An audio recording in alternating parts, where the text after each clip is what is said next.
Well, that sucks. Pretty sure the igniter was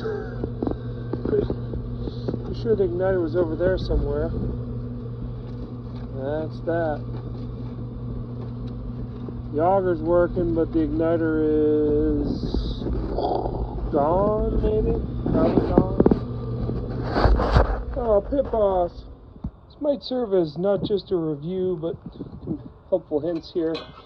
Make sure when you're setting your igniter, you don't put it in too far, because then that nice stainless clean out that they give you. And then the other thing is, this is like going through kind of a pain in the butt path. Make sure you tie a fish line so that you have a way to route that back. Make things a lot easier. Make this a quick job.